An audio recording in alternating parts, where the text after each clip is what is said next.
Perdu dans la brume, le Corentin attend ses équipiers. À son bord, Sandra, une jeune écrivaine qui a consacré son dernier ouvrage à la piraterie au XVIIIe siècle. Son roman raconte l'histoire de Ruth Wolff, une héroïne qui quitte la misère de Londres et s'embarque pour les Antilles où elle découvrira un monde de pirates et forbans en tout genre. Un univers qui a toujours fasciné l'autrice. Comme tous les enfants, j'étais fan de pirates, mais à ce moment-là, c'était vraiment le côté très mystifié du pirate, la jambe de bois, les trésors, etc.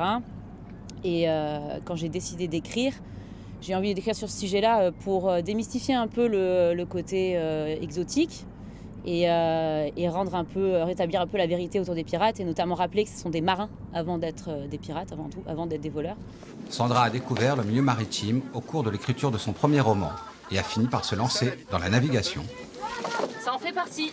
Pour le côté navigation, là, ça a été beaucoup plus compliqué parce que c'est pas quelque chose qui s'apprend dans les livres. Pendant les 6 premiers mois à peu près, j'ai quand même fait avec les livres, avec beaucoup de théorie. C'était très lent. Et du coup, c'est à partir de là que je me suis dit non, il faut que j'aille sur le terrain, il faut que je me mette en immersion, au moins juste pour voir ce que ça fait.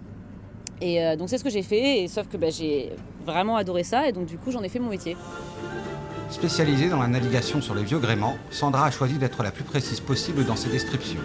Une volonté d'honnêteté historique et maritime afin de relater au plus près la réalité de l'époque. Les histoires de pirates fascinent toujours autant. Et ce ne sont pas les enfants qui diront le contraire. Les pirates, ils avaient vraiment des drapeaux noirs et tout ça, oui, je trouve. Ouais, ils avaient des pavillons, on appelle ça des pavillons sur les bateaux. Ils avaient des pavillons noirs, et alors ce qui est intéressant, c'est que souvent dans les films, tu vois un bateau pirate avec un pavillon tout le temps hissé.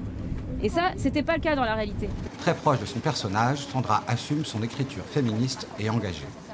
Ça serait bien que des petites filles ou des femmes qui aimeraient devenir marins puissent se servir de Ruth comme modèle, ouais.